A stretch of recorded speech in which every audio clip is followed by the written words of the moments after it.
Selamat hari Minggu, Bapak Ibu, saudara-saudara sekalian. Kita melanjutkan pembahasan dari kitab Genesis. Ya, kita membuka Genesis. Pasal yang ke-46 kita membaca dari 28, lalu terus sampai ke 47. Saya mulai dari 46 pasal 28.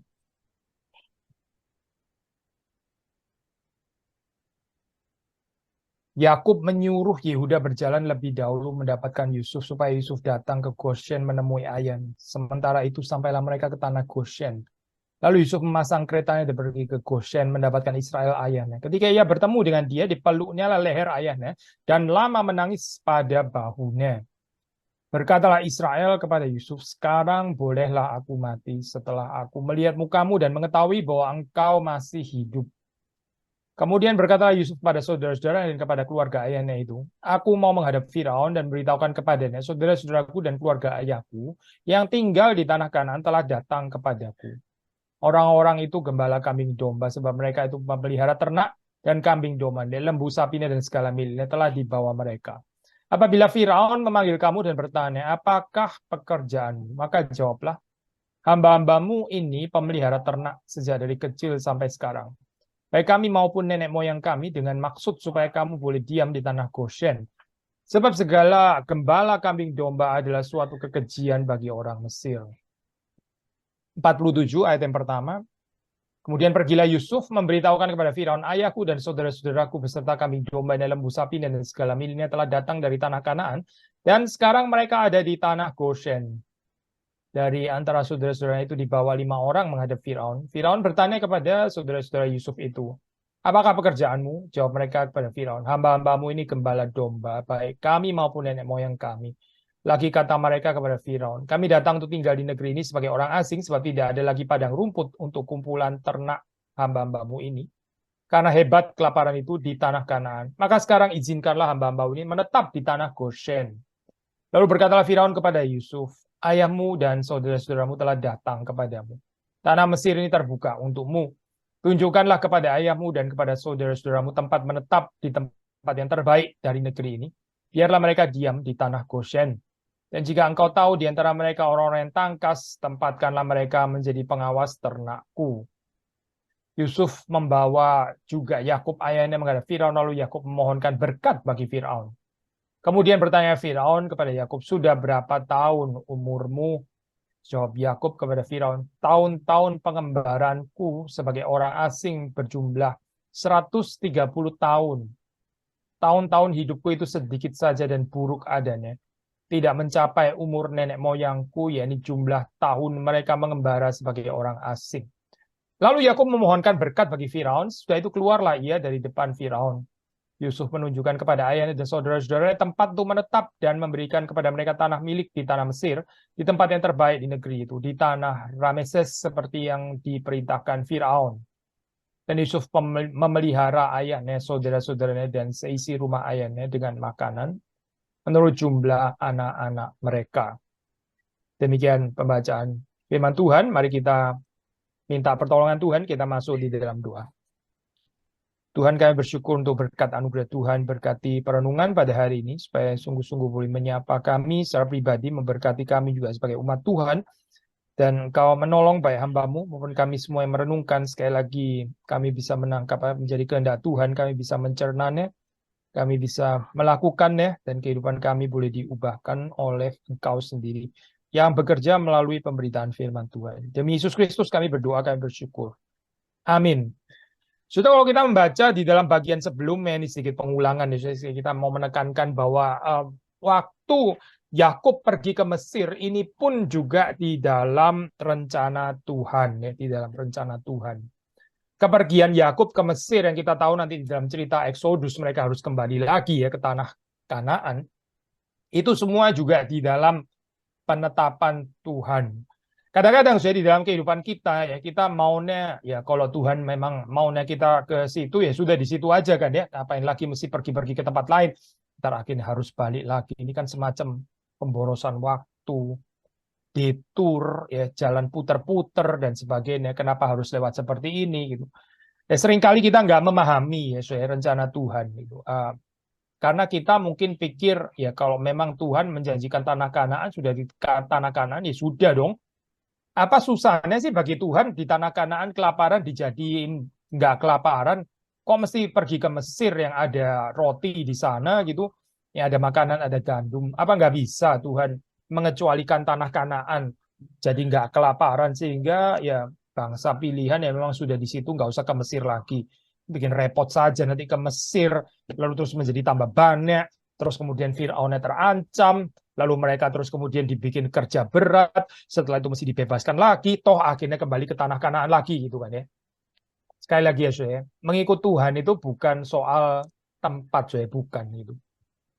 Tapi menjalani proses pengudusan, pembentukan yang dikerjakan Tuhan di dalam kehidupan kita ya, dengan sabar, dengan rendah hati, dengan berserah sepenuhnya kepada Tuhan.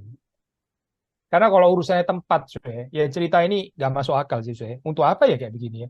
Dan Alkitab nggak memberikan hint sama sekali bahwa ini adalah salahnya Yusuf lah atau salahnya siapa sehingga akhirnya mereka mesti muter seperti nggak ada salahnya siapa-siapa ini gitu. Maksudnya, saya bukan mengatakan mereka nggak bersalah ya, mereka bersalah dalam banyak hal. Tapi kepergian mereka ke Mesir ini bukan salahnya siapa-siapa, ini memang adalah juga rencana Tuhan. So, di dalam kehidupan saudara kadang-kadang juga bisa ada detur seperti ini ya. Perjalanan berputar yang secara perhitungan itu seperti kayak kurang efektif ya, kurang langsung, dan for sure kurang instan gitu ya, kurang instan ya. Tapi cara bekerja Tuhan ya, jalannya itu bukan jalan saudara ya. Bijaksananya itu bukan bijaksana saudara dan saya. Well, anyway, di dalam cerita ini tetap diteguhkan kok ya bahwa apa itu promise itu nggak berubah. Maksudnya Tuhan tetap menyertai dan ya dia janjinya sama ya. Bukan karena terus kemudian pergi ke Mesir terus kemudian janjinya jadi berubah. Jadi kepergian ke Mesir ini, mereka tetap tidak kehilangan identitas mereka sebagai Israel ya. Bukan karena mereka tetap di Kanaan, bukan gitu. Seperti ini mirip seperti saudara ya, saudara dan saya ya. Kita bukan menjadi orang yang terus kemudian apa itu bukan lagi Indonesia hanya karena kita sudah di Swedia atau di Jerman atau di Swiss atau dimanapun ya, bukan ya, bukan urusan tempat gitu, bukan sudah. Seperti ini ya, mereka ini bukan kehilangan identitas mereka karena mereka bukan lagi di tanah perjanjian, bukan, tapi karena mereka berpegang kepada janji Allah. Sekali lagi ya, saya yang membuat mereka identitasnya itu tetap adalah Israel yang sama, adalah karena mereka itu berpegang pada janji Allah. Dan bukan apakah mereka, lu kok di Mesir, gitu. Orang Israel kok di Mesir, nggak cocok, gitu misalnya. Orang Mesir yang harus di Mesir. Ya. Kalau orang Israel nggak harus di Mesir. Orang Israel ya harusnya di tempat yang Tuhan mau dia ada di sana. But anyway, mereka akan kembali ke sana, gitu. Tapi berpegang pada janji Tuhan. Dan di dalam kehidupan pengembaraan ya tetap setia kepada janji Tuhan. Itu yang penting di dalam bagian ini. Maka kalau sudah melihat di situ ya, bagaimana ini saya agak sedikit lompat-lompat ya pembahasan, bisa juga sih ini apa lebih apa satu-satu. Tapi menarik ya saya waktu sudah melihat di situ bagaimana Firaun ya ini berjumpa dengan Yakub kan ya. Jadi perjumpaan Yakub dan Firaun ini kan paradigmatis ya, saya ini perjumpaan bangsa pilihan Allah. Ya. Ditandai dengan apa gitu. Lalu ini ketemu dengan the Great Empire yang diwakili oleh Firaun. Ya. Apa yang kita bisa baca di situ? Ini again kalau saudara melihat di dalam cerita ini ya ada ya bagaimana kedua orang ini menggambarkan ya itu Firaun misalnya ya itu ditandai dengan pertanyaan basa-basi gitu ya, ditandai dengan pertanyaan ya yang nggak terlalu penting sih sebetulnya, yaitu berapa umurmu ya, berapa umurmu ya, oke lah tanya gitu ya, boleh juga kan ya. Mungkin Firaun pengen tahu ya ini orang awet muda atau cepat tua, ketua Anda atau just nice ya sesuai dengan umurnya. Nggak penting anyway pertanyaan seperti itu ya. Well, Yakub juga menjawab sih pertanyaan ini gitu ya. Yakub nggak mengatakan, pertanyaan kok nggak penting gini. Enggak sih, dia jawab gitu ya. Dia ada jawab berapa umurnya, seperti sudah baca di situ ya. Tapi yang menarik ya, itu adalah bagaimana Yakub menggambarkan dirinya di situ. Kalau sudah baca tadi ya, di dalam ayat yang ke berapa ini? Bentar ya, di ayat yang ke 9, ya ayat ke-9 ya. Dia memang ada bilang 130 tahun ya. Betul dijawab itu. Sebetulnya kan bisa pendek seperti ini ya. Jawaban daripada Yakub. 130 tahun. Kan tanya umur 130 tahun. Ya terus kemudian biarlah Firaun menentukan. Oh awet muda ya. Oh kok cepat tua ya. Oh saya sudah tebak. Saya tebak tadi antara 125 135. Ternyata 130. Ya pas gitu ya tebakan saya. Well, nggak terlalu perlu dicatat kali ya saya pembicaraan kayak begitu di dalam Alkitab. Yang menarik adalah jawaban ini, saya jawaban Yakub kepada Firaun yang rada panjang itu ya, yang bahkan ada pengulangannya di sini, yaitu dia menyebut 130 tahun itu sebagai tahun-tahun pengembaraan sebagai orang asing. Tahun-tahun pengembaraan sebagai orang asing.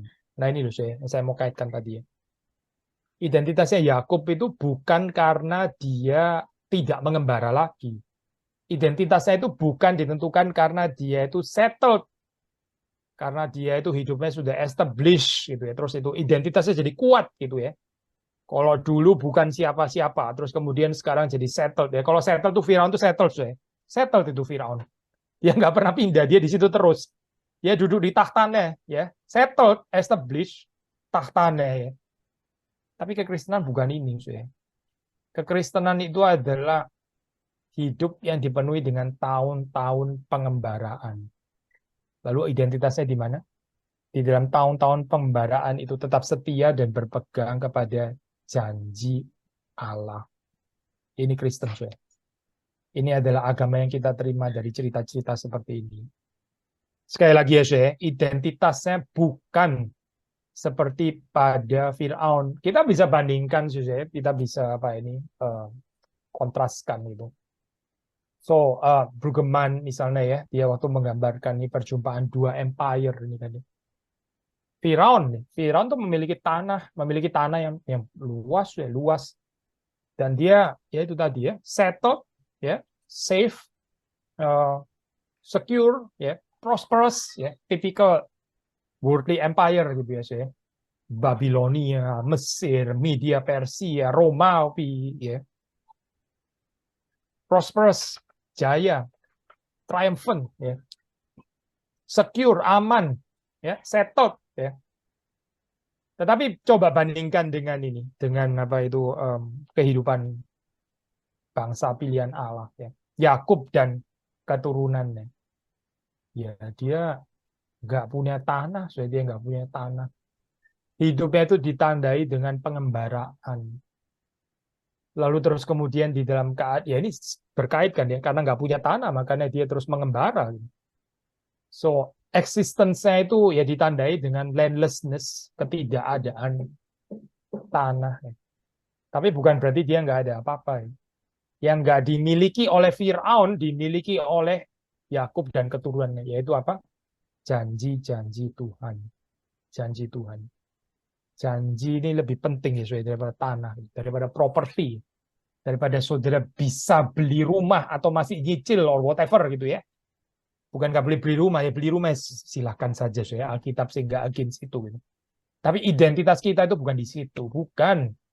Yang lebih penting itu apakah saudara di dalam kehidupan pengembaraan ini ya, kita tetap berpegang, mengingat ya Allah yang berjanji, atau kita menganggap janji Allah itu menjadi sesuatu yang nggak terlalu relevan di dalam kehidupan saya. Kenapa?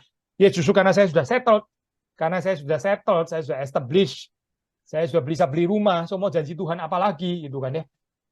Ya ini dia yang kehidupan yang jadi mirip Firaun kan. Dan kalau boleh ini mengutip Brueggemann bilang seperti ini, perbedaannya Yakub dan Firaun. Firaun boleh punya tanah, Firaun boleh lebih prosperous, boleh lebih settled ya. Tetapi Yakub believes the promise far beyond any Egyptian realities. Promise of God, janji Allah itu ya, itu lebih berharga daripada semua realita Mesir.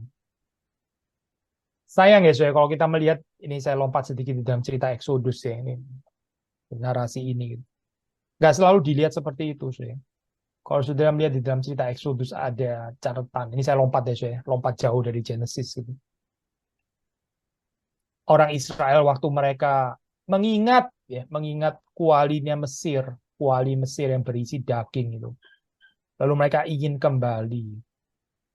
Wah, itu cerita itu sangat mendukakan nih, saya mendukakan Tuhan. Mereka nggak melihat janji Tuhan, pembebasan Tuhan, ya ini pimpinan Tuhan itu lebih penting, lebih menarik ya. Mereka nggak melihat itu. Mereka lebih melihat walinya Mesir lebih menarik. Janji Tuhan itu apa sih seolah-olah begitu ya. Mau Tuhan berjanji apa ya? Kenyataannya saya nggak makan daging. So, realita hidup itu saya bisa makan daging atau nggak makan daging gitu loh. Saya ini fasilitas hidupnya baik atau nggak baik. Ini yang realita hidup. Janji apaan gitu. Waduh, kurang ajar sekali ya, saya. Ya itu yang ada di dalam hati sebetulnya kan. Walinya Mesir, kita mau nggak bisa beribadah, nggak bisa menikmati kehadiran Tuhan, nggak masalah ya. Yang penting ada daging di dalam kuali. Gila nggak saya ini ya, Pak? Orang percaya kok seperti ini ya. Tapi saudara dan saya kan nggak kebal ya, nggak kebal loh. Kadang-kadang kita lebih tertarik dengan realita worldly empires ya, daripada janji-janji Tuhan. Seolah bahkan kehidupan ini ya sebetulnya adalah mencapai goal-goal tersebut gitu. Anak saya lulus, bisa menikah, ya sebelum itulah dapat universitas yang baik, lulus summa cum laude, setelah itu dapat pekerjaan, kalau bisa pekerjaan di company yang secure dan sebagainya, ya dan seterusnya dan seterusnya. Di mana janji Allahnya, saya? Janji Allahnya ada di mana di sini di dalam kehidupan kita. So, sekali lagi ya, bangsa ini dibedakan dari bangsa lain, bangsa pilihan Allah ini, Yakub dan keturunannya dibedakan karena apa, saya? Karena mereka ini adalah promise bearer. Karena mereka ini adalah pemegang janji Allah, bukan karena mereka tanahnya lebih banyak, gedungnya lebih mewah, lebih gede gitu misalnya ya, atau apa sih? Orang-orangnya lebih banyak, belum sih di sini kan ya. Kalau lebih banyak juga ini bangsa minoritas sebetulnya gitu. Lalu apa yang membedakan ya? Yang membedakan itu adalah bahwa mereka diberi janji Allah. Dan mereka di dalam kehidupan penghambaraannya berjalan di dalam penantian, penggenapan janji Allah itu. Ini yang membedakan. Ini identitas mereka. Bagi kita ya, bagi saudara dan saya, kita sama. Kita ini dibedakan dari yang lain. Bukan karena pekerjaan kita gajinya lebih tinggi, anak kita lebih banyak, whatever lah itu, variasi yang lain. Kita lebih sukses, IQ kita lebih tinggi lah atau apa, bukan gitu. Tapi karena kita menantikan Kristus yang akan datang kembali. Janji Kristus yang akan datang kembali itu kita nantikan. Ini yang membedakan, yang seharusnya membedakan. Seperti perumpamaan gadis bodoh, gadis bijaksana itu, saya menantikan dengan ready atau nggak ready ya, alias nggak benar-benar menantikan sih sebetulnya. Nggak ada persiapan. So, sebagai promise bearer ini, inilah yang membedakan Yakub dan keturunannya dibanding dengan kerajaan Mesir yang so settled and established and prosperous itu ya. Dan ya heran ya, justru kita melihat di sini despite worldly empire itu prosperous, ya settled, established seperti kayak ya ini Yakub dan keluarganya, Yakub dan keturunannya seperti kayak on the behest of Pharaoh's mercy gitu kan ya. Pharaoh's mercy. Tapi saudara membaca di dalam cerita ini tidak loh. Justru Yakub yang mendoakan Firaun di sini. Ada yang tidak ada ya pada worldly empire ini, meskipun mereka itu prosperous, settled, kuat ya, seperti nggak kekurangan apa-apa. Jangan lupa, mereka bisa seperti itu juga karena ada Tuhan yang memakai Yusuf kan ya. Kalau seandainya nggak ada Yusuf ya sama, ini nasibnya juga akan sama, akan kelaparan juga, akan binasa juga bangsa yang besar ini. Gitu. Bangsa ini bisa punya roti, punya gandum, itu karena Tuhan yang menetapkan, karena Tuhan yang memberikan pemeliharaan kepada bangsa ini. Dan bukan karena bangsa ini lebih powerful, lebih smart daripada yang lain, bukan. Maka di sini ya, sekalipun gambarannya ini adalah ya worldly empire yang somehow wah ini apa kemegahan kerajaannya ya, kemewahannya ya, secure ya dan mungkin bisa menyapa duluan gitu ya. Whereas gambaran Yakub dan keluarganya itu seperti kayak waduh kok seperti nggak stabil gitu kan ya. Mengembara ya seperti kayak butuh pertolongan dan sebagainya. Tapi di dalam cerita ini siapa yang memberkati siapa sebetulnya gitu. Ini loh kalau kita sebagai orang Kristen kita nggak mengerti dignitas ini ya. Waduh, kehidupan kita itu miserable, miserable dalam pengertian apa ya? Kita pikir kita ada di dalam dunia ini on the behest of the mercy of the world, ya. Lalu saudara ini desperately, oh dunia kasihanilah saya, gitu ya. Kasihanilah saya dan keluarga saya perlu makan. Aduh, miserable bener sih, saudara. Yakub bukan itu loh, saudara. Yakub bukan itu. Yakub kemudian tertunduk-tunduk kepada Firaun gitu ya. Maksud, aduh, thank you, ini nggak enak ini sampai sungkan datang ke sini ya. Saya bawa serombongan kayak begini ya, dan saya bakal menjadi beban loh di sini. Tidak, saya tidak gitu. Itu bukan di dalam pikiran Yakub. Yakub datang ke Mesir untuk memberkati, bukan untuk mengeruk kekayaan Mesir. Itu kekayaan Mesir apa sih? Itu yang memberikan juga Tuhannya Yakub kan? Bukan karena Mesir di situ, bukan karena Mesir yang hebat, karena Allahnya Yakub, karena Allahnya Israel yang memberikannya kepada Mesir. Dignitas ini loh saya sebagai orang Kristen itu penting ya. Otherwise kita ini ya sekali lagi saya belakangan suka pakai istilah social ladder climber ya. Kehidupan yang mencoba untuk merangkak ke atas itu ya. Kasihan sekali ya kehidupan kayak begini gitu. Kehidupan yang seperti kayak di bawah belas kasihannya dunia. Gitu. Sekali lagi ya saya di dalam cerita ini bukan Yakub yang mengemis kepada Firaun, terus kemudian Firaun yang dengan congkaknya, oke, kamu perlu apa? Saya ada everything, tinggal minta saja. Bukan loh saya, bukan. Ada yang tidak dimiliki oleh Firaun di sini. Ada yang tidak dimiliki Firaun, yang dimiliki oleh Yakub dan keluarganya. Saya kutip Brueggemann sekali lagi, saya. The reference is surely to the powerful gift entrusted to this family. The powerful gift yang dipercayakan kepada keluarga ini Yakub dan keluarganya, which the empire needs and does not have. The empire needs and does not have. Siapa yang punya sih, Soe? Yang punya itu siapa sebetulnya? Yang punya itu adalah orang-orang Kristen, Soe, karena mereka ini adalah karena kita ya, saudara dan saya, kita ini adalah pemegang-pemegang janji Allah. Mereka nggak ada, Soe. Mereka nggak punya itu. Mereka nggak ada kekayaan di dalam Kristus itu, mereka nggak ada. Tapi alangkah sedihnya kalau kita ada di dalam dunia, terus kita yang merasa kita kurang, ya. Kita kok nggak seperti orang dunia yang settled itu, yang secure itu, ya. Kenapa mereka kaya dan kita miskin? Ya? Kenapa saya ini kasihan sebagai orang percaya? Saya mesti minta belas kasihannya dunia, belas kasihannya Firaun. Saudara, kita ini sadar nggak sih kita ini siapa gitu? Saudara sadar nggak sih sebenarnya kita ini siapa gitu ya? Kok begini ya orang Kristen gitu? Lalu terus kemudian dunia dengan congkaknya, sini, datanglah kamu kepadaku ya.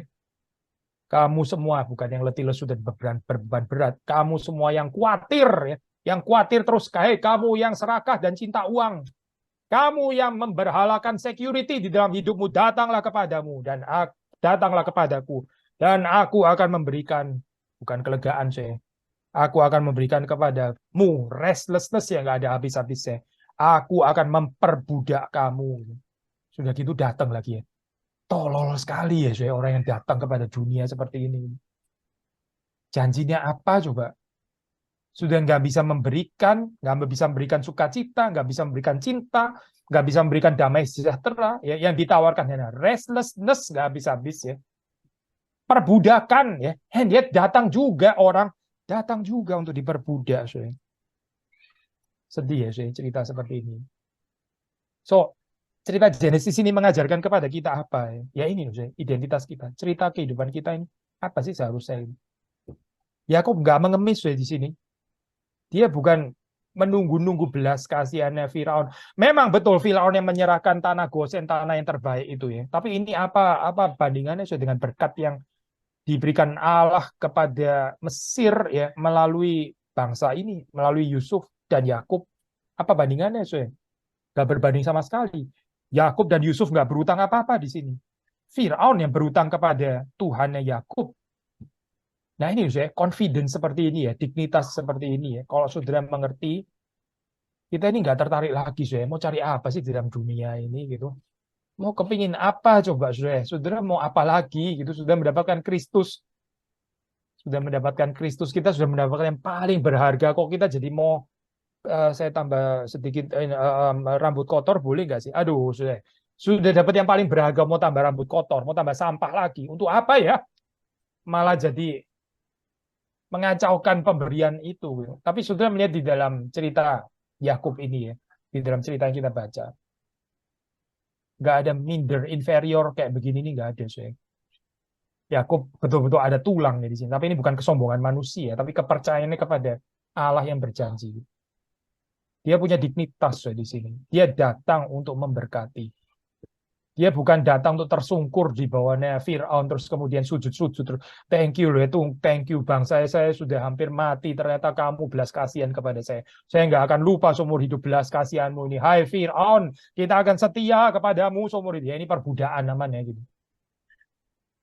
Dan indeed ya nanti kalau saudara bergerak ke pembicaraan ke Exodus saya nggak tahu apa ntar kita akan melanjutkan ke Exodus ya kita berdoa lagi. Kalau Tuhan pimpin ya kita teruskan ke Exodus ya kita ya akan mendapati cerita ini. Memang indeed terus kemudian Firaun yang lain itu memperbudak ya, bangsa ini. Tapi di sini ya meskipun Yakub datang ke tanah asing dia datang bukan untuk diperbudak bukan. Ciri khas orang yang tidak diperbudak itu apa Datang untuk memberkati. Itu ciri khas orang yang nggak diperbudak. Ciri khas orang yang diperbudak atau gampang diperbudak ya, gampang sekali, prone to slavery. Ya ini datang sujud, aduh dunia kasihanilah saya. Saya kepingin uangmu, ya, saya kepingin kedudukan, saya kepingin settlement, saya kepingin security dunia boleh nggak kasih kepada saya? Ya inilah perbudakan, inilah yang gampang diperbudak yang kayak begini. Tapi sekali lagi ya, saudara membaca cerita dari bangsa Israel itu bukan itu, bukan. Mereka ini bangsa yang punya Tuhan. Mereka ini bangsa yang punya dignitas. Ada satu penafsir, itu dia apa ini mengajak kita untuk melihat berapa pentingnya di sini ya naratif melalui naratif ini ya untuk melihat berapa pentingnya actually bangsa-bangsa ya orang-orang lain termasuk Mesir ya yang juga ya kalau enggak juga bisa akan binasa di dalam kelaparan menantikan berkat yang dipercayakan kepada bangsa pilihan ini. Nah ini loh ini posisi saudara dan saya. Sekali lagi ya, bukan untuk dihayati secara sombong sih, bukan gitu, bukan. Ini anyway ini gift kan, mana bisa bikin kita sombong. Kita sendiri juga menerimanya dari Tuhan. Tapi dignitas seperti ini. Ada padaku yang kamu itu nggak punya, yang dunia ini nggak punya. So saya hadir di sini bukan untuk mengemis apa yang aku nggak ada, lalu yang kamu ada tolong saya ini dibelas kasihan. Bukan, bukan.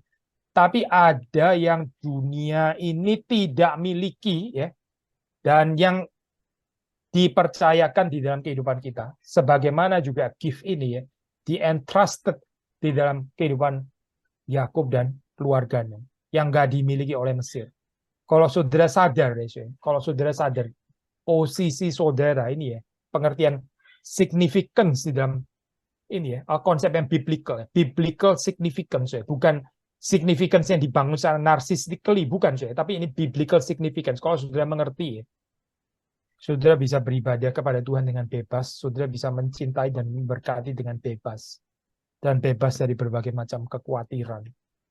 Inilah realita kerajaan. Allah. Realita kerajaan Allah ya, kalender gerejanya. Saya sudah nggak mengikuti lagi ini apa bagian-bagian Alkitab yang pas untuk kerajaan Allah, karena kita sekarang sudah mulai balik lagi ke ini ya, expository preaching. Saya percaya masing-masing ada keindahannya. Di dalam expository preaching, meskipun kita bukan khusus membaca satu bagian tentang topik kerajaan Allah, tapi cerita ini pun ya, ini boleh dikaitkan dengan kerajaan Allah. Orang yang hidup di dalam realita kerajaan Allah, yang matanya dicelikkan, dia melihat kemuliaan Allah dan kerajaannya. Itu ciri khasnya adalah ini, dia datang untuk memberkati. Dia datang bukan untuk mengemis, bukan gitu. Itu orang yang belum melihat kerajaan Allah. Orang yang datang untuk mendapat belas kasihan dari dunia ini, ya, itu orang belum melihat kerajaan Allah. Kalau saudara melihat kerajaan Allah, saudara dan saya melihat kerajaan Allah, ini seperti Yakub ini. Ada padaku yang tidak ada padamu. So, saya yang akan memberkati kamu, bukan kamu yang memberkati saya. Karena Tuhanku itu kaya. Tuhan yang kita miliki, yang memiliki kita itu kaya. Dia menyediakan segala sesuatu di dalam kehidupan ini. Kamu yang nggak ada, kamu yang perlu Tuhanku, bukan aku yang perlu dewa-dewamu, hai dunia. Dunia dan dewa-dewanya itu nggak diperlukan untuk orang Kristen nggak perlu itu gitu. Miserable kali diperbudak oleh dewa-dewa Mesir gitu ya, diperbudak oleh Allah-Allah yang nggak jelas sih, nggak jelas eksistensinya, nggak jelas pekerjaannya. Sekali lagi ya, kalau kita mengerti ya ini jalan cerita ini ya, Yakub kenapa dia memberkati. Bukan cuma soal ya it's lebih ini ya morally correct, oh dia ternyata nggak pelit berkat, terlalu dangkal ya kalau kita cuma melihat seperti ini. Tapi ini loh kepastian ya, keyakinan ya, ini bukan keyakinan dibangun berdasarkan kehebatan diri, bukan, tapi berdasarkan janji Allah ya, keyakinan bahwa bangsa ini memiliki berkat yang tidak dimiliki oleh bangsa yang tidak mengenal Allah. Itu yang membedakan. Dan berbagi ya, kalau di dalam kehidupan kita, ya kita boleh terus menghayati cerita seperti ini. Tadi kita mengatakan antara kontras ini ya, kontras apa itu Yakub dan Firaun yang jelas ya. Tapi mungkin juga ada less kontras di sini ya, dan antara Yakub dan Yosef ya, ini sama-sama ini ya, bangsa pilihan Allah kan, ini keluarga yang dipilih oleh Allah. Saya nggak mau terlalu rumit membahas saya gitu, tapi ini apa sebetulnya bukan sesuatu yang otomatis bahwa di dalam kanonisasi Alkitab yang kita terima ini ya sudah terjadi rajutan cerita yang rapi seperti sekarang. Ini adalah kumpulan berbagai macam material sebetulnya gitu ya. Kita percaya semuanya ini adalah di dalam pekerjaan Roh Kudus ya. Dan ini adalah wahyu Tuhan yang diberikan gitu. Tapi kalau saudara melihat profil ini ya, profil karakternya itu sebetulnya bukan cuma orang ya, tapi cerita-cerita tentang orang ya, itu juga sebetulnya quite berbeda. Ini ya, kalau saudara perhatikan di dalam cerita Yusuf ya, ini materi-materi cerita tentang Yusuf ya, itu lebih menggambarkan konteks urban ya, konteks perkotaan ya. Lalu perspektif religiusnya itu juga somehow lebih sophisticated ya, lebih sophisticated. Yosef digambarkan secara karakter ya, jadi seorang yang ya cool ya, cool itu ya cool, sudah tahu istilah cool ya. Cool, lawan katanya passionate ya, nggak seperti Yakub yang passionate gitu kan. Sampai apa bisa grieving seperti itu. Yosef ini kan rather dingin gitu ya. So reserve ya, digambarkan ini kepribadian rather reserve. Tapi dia punya power ya, dia punya power. Gambaran tentang religious passion ya, kalau kita apa ya menantikan dari sosok Yusuf ini ya, kayaknya nggak bisa seperti yang kita ketemukan di dalam diri Yakub ya. Kalau di dalam Yakub kita mengamati satu kehidupan yang ya penuh dengan passion keagamaan ya. Sementara Yusuf ini ya, ini bukan ateis, jelas bukan ateis lah ya. Tapi gambaran yang rather ya reserve gitu ya, bukan nggak beragama, bukan nggak tahu apa itu agama, tapi ya ini mungkin istilah yang paling cocok menggambarkan dia ya. Rather cool gitu ya, cool.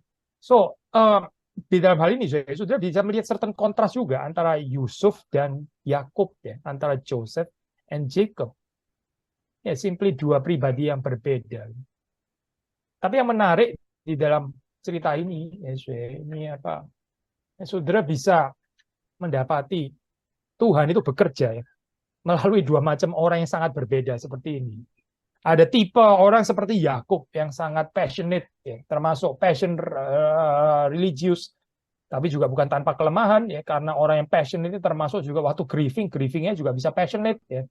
Waktu nggak seneng sama orang misalnya ya, ini saya ambil refleksi untuk kehidupan kita. Wah, nggak senengnya bisa panjang gitu kan ya, justru karena passionate gitu kan ya. Nah ini passionate nggak harus selalu positif ya, bisa bermasalah juga. Kalau apa sih? Kalau kita mulai kabur terhadap janji Allah, ya.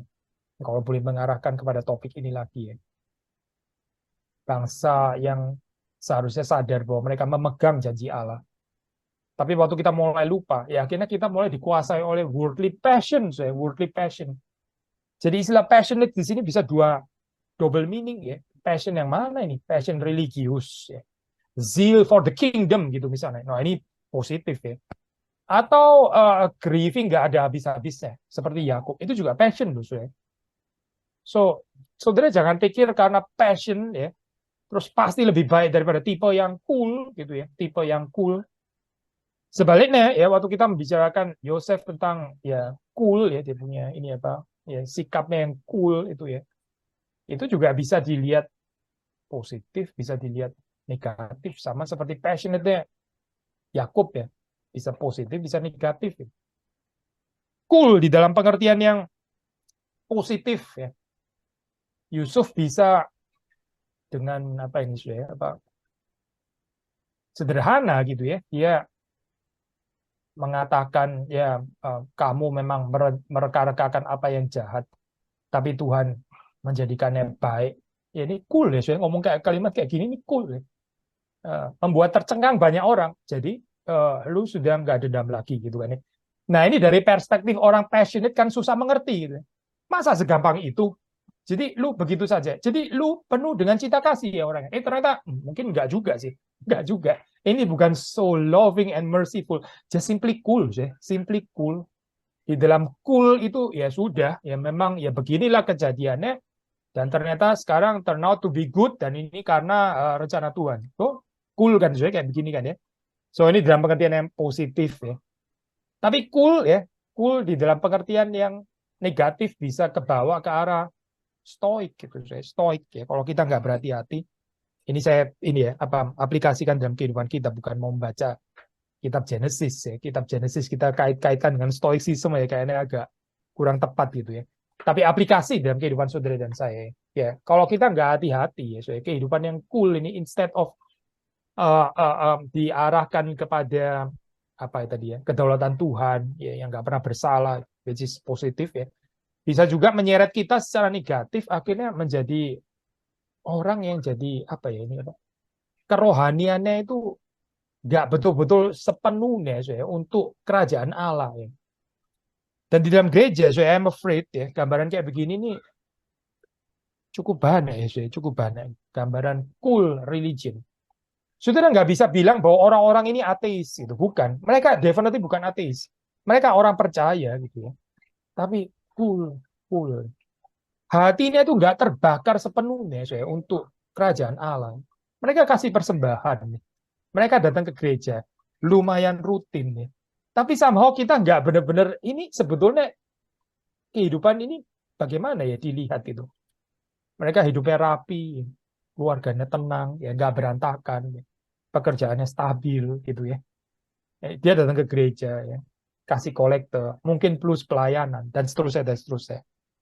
Tapi betul nggak sih? Ini pertanyaannya. Dia seperti seseorang yang di dalam perumpamaan kerajaan Allah itu ya. Menemukan mutiara yang berharga. Terus ini seperti segala-galanya. Dia menjual semuanya. Hanya sekedar untuk bisa mendapatkan mutiara itu. Gambaran habis-habisan ya, untuk kerajaan Allah. Terbakar sepenuhnya untuk Kristus. Ada nggak sih itu gambaran seperti itu? Nah ini ya, ini kesulitannya ya. Mau dibilang nggak Kristen, ya Kristen, orang percaya. Tapi ya begitulah, ini apa, cool religion, cool, rapi kehidupannya, ya. Nggak banyak gejolak. Tetapi kita miss certain passion gitu. Nah, yang menarik di dalam cerita ini kan dua-duanya gitu ya, diberikan tempat gitu di dalam narasi ini. Ada Yusuf ya, kelebihan dan kekurangannya, ada Yakub ya, kelebihan dan kekurangannya. Nah, ini menarik saya melihat diversitas seperti ini ya. Kalau kita bisa merenungkan lagi. Berbeda tentunya dengan kontras antara Yakub dan Firaun. Yakub dan Firaun itu kontrasnya lebih kepada ya negatif positif gitu kan ya. Tapi kalau antara Yakub dan Yusuf, saudara bisa mendapati di sini ada gambaran ya yang ini ada negatif positif, yang ini juga ada negatif dan positif, dua-dua ada negatif positifnya. So, saya nggak tahu ya, saudara termasuk jenis orang yang passionate gitu ya, orang passionate ya, affectionate gitu ya, emosional ala Yakub ya, dengan kelebihan dan kekurangannya. Tuhan bisa pakai for sure. Atau kita lebih tipe yang cool ya, seperti Yusuf ya, juga ada kelemahannya, hati-hati ya, tapi juga bisa ada kekuatannya ya, waktu kita membiarkan Tuhan juga bekerja di dalam kehidupan kita. Mungkin poin-poin terakhir ya, saya. Jadi saudara melihat di sini ya, di dalam cerita ini sekali lagi mengulang bahwa despite ya, ini kan namanya mengembara ya, ini mengembara bahkan dari tanah Kanaan yang sudah adalah tanah perjanjiannya ya, tapi mesti keluar lagi. Ya memang hidup ini penggembaraan gitu kan. Ibaratnya sudah sampai pun mesti harus seperti belum sampai lagi begitu kan. Tapi jelas ya, Yakub kalau sudah baca ini mungkin bukan di dalam paragraf yang kita baca, tapi di dalam paragraf berikutnya, Yakub itu jelas dan dia make sure Yusuf juga jelas ya, bahwa tempat peristirahatannya itu bukan di Mesir, itu dia jelas sekali. Di dalam hal ini ya, saudara bisa melihat bahwa Yakub nggak lose fokus ya. Saudara boleh tinggal di Stockholm, di Berlin, di Hamburg, di München, atau di Swiss, di kota apapun gitu ya. Di mana terserah ya Tuhan taruh kita di mana gitu. Doesn't really matter sih sebetulnya ini. Tetapi yang matters ya, kita ini losing fokus nggak sih di dalam kehidupan kita ya. Kita tahu nggak ya, keanaan rohani kita itu kita kemana sebetulnya gitu. Bahwa di dalam dunia ini kita hidup mengembara. Dan ada tanda-tandanya, ada ciri khasnya, orang yang nggak kehilangan fokus. Dia nggak attracted dengan ya fasilitas-fasilitas yang disediakan oleh the Great Empire. Dia nggak memberi dirinya itu dikuasai, apalagi diperbudak. Dia nggak mengizinkan atraksi-atraksi worldly empire itu itu menjadi narasi di dalam kehidupannya. Ya akhirnya harus dibayar dengan apa? Ya dia nggak peka lagi terhadap janji Allah. Janji Allah sudah nggak menarik lagi. Janji Allah akhirnya satu persatu menjadi tumpul. Karena melihat ya untuk apa lagi? Saya di sini sudah settle kok, sudah enak, sudah bagus di sini. Saya sudah tenang hidupnya, begitu kan ya. Tapi Yakub tidak, Yakub dan keturunannya bukan demikian. Ini again to quote Brueggemann, dia mengingatkan kita bahasa yang dipakai oleh Yohanes ya. Sebagaimana Yohanes yaitu Yesus mengatakan, kamu murid-muridnya itu memang berada di dunia, tapi mereka bukan dari dunia ini. Nah, Brueggemann memodifikasi kalimat ini ya. Orang percaya nggak kehilangan identitasnya. Mereka itu in Egypt, tapi not of Egypt. Mereka bukan dari Mesir. Jelas ya, berada di dunia, iya, berada di Stockholm, berada di Berlin, berada di München, berada di Hamburg, berada di any kota di Swiss. Ya, sudah ada di sana gitu. Tapi kita bukan dari sana, bukan, gitu. Bukan. Benih kudusnya itu bukan dari sana. Kita sedang menuju ke tempat perhentian yang kekal itu. Maka, karena hidup ini adalah pengembaraan, Jadi sikapnya itu apa, saya? Sikap yang seharusnya. Satu kata saja, saya. Menunggu, menunggu, menanti, saya. Hidup ini adalah sebuah penantian. Kalau saudara nggak menanti lagi di dalam hidup ini, nah itulah saudara mulai masuk ke dalam settlement worldly empire. Saudara nggak ada lagi yang diharapkan, nggak ada lagi yang saudara nantikan. Oh, berarti semua sudah dong, sudah terpenuhi somehow ya. Tinggal bersyukur saja begitu ya. Saya bukan mengatakan bersyukur jelek, bersyukur tentu sangat perlu gitu ya. Nah, tapi hidup ini kan dialektis antara bersyukur apa yang Tuhan sudah berikan, tapi juga pengharapan dan bahkan juga lamentasi, ratapan apa yang kita masih harapkan yang belum digenapi sepenuhnya. So, hidup ini dialektis itu saya. Satu sisi ucapan syukur pemeliharaan Tuhan yang memang sudah dia kerjakan, tapi yang nggak akan membawa kita kepada worldly settlement. Saya. Tidak. Tuhan nggak akan membawa saudara dan saya kepada worldly settlement dan establishment.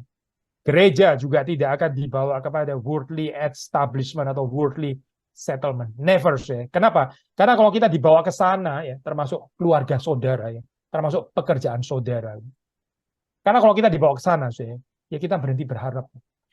Kita nggak ada lagi pengharapan. Kita nggak ada lagi ratapan, saya. Nggak ada lagi tangisan, nggak ada. Gitu. Nggak ada lagi yang kita rasa ini masih kurang gitu ya. Kita perlu ratapi, nggak ada. So, dan ini nggak baik sebenarnya untuk spiritualitas saudara dan saya. Akhirnya kita bisa masuk kepada euforia ya. Euforia ini ibaratnya seperti kayak orang yang sedang berada di dalam pesta ya. Dan dia nggak sadar bahwa pesta ini ada akhirnya. Bahwa dia mesti pulang, lalu di pulang mungkin masih ada tugas rumah lagi begitu kan ya. Atau kalau nggak ya besoknya masih ada tanggung jawab di household. Oh, dia pikir ini pesta nggak selesai-selesai. Ini pesta terus begitu ya. Pesta sampai 17 hari atau 17 bulan, bahkan 17 tahun mungkin. Saya nggak usah pulang rumah, ini pesta terus di sini. Ya ini namanya euforia kan ya. Hidup Kristen itu bukan euforia, saya bukan.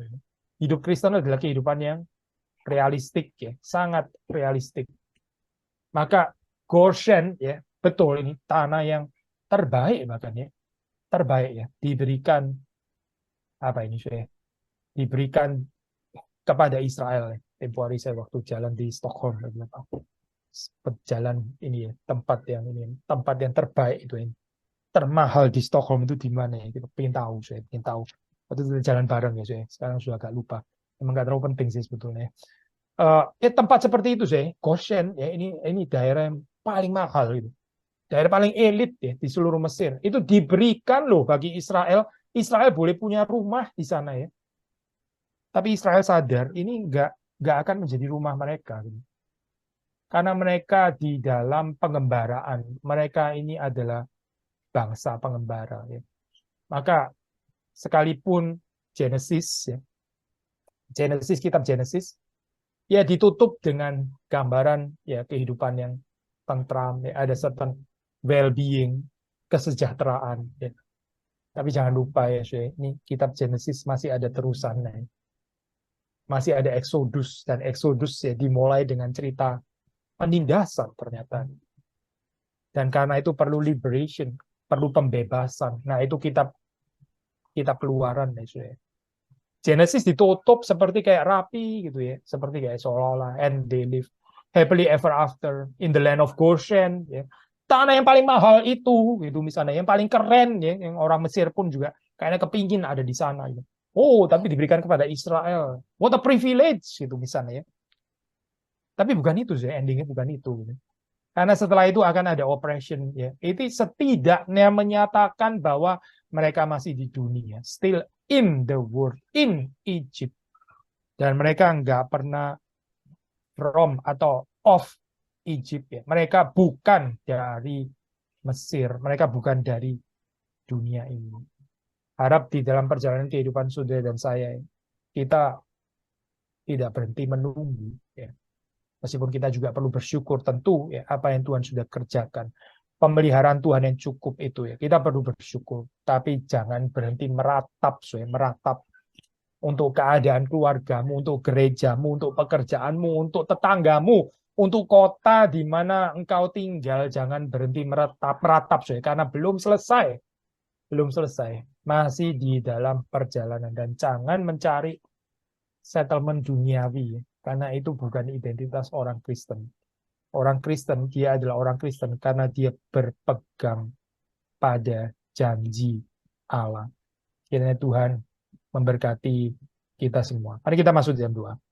Tuhan, kami bersyukur untuk apa yang kami renungkan pada hari ini. Kiranya Tuhan menghidupkan di dalam diri kami masing-masing, yaitu boleh terjadi, janji Tuhan boleh digenapi di dalam kehidupan kami. Kami menjadi orang-orang yang tidak malu dan mempermalukan nama Tuhan dengan kami mengemis belas kasihan dunia ini. Karena Tuhan sesungguhnya menaruh kami supaya kami boleh memberkati dunia ini.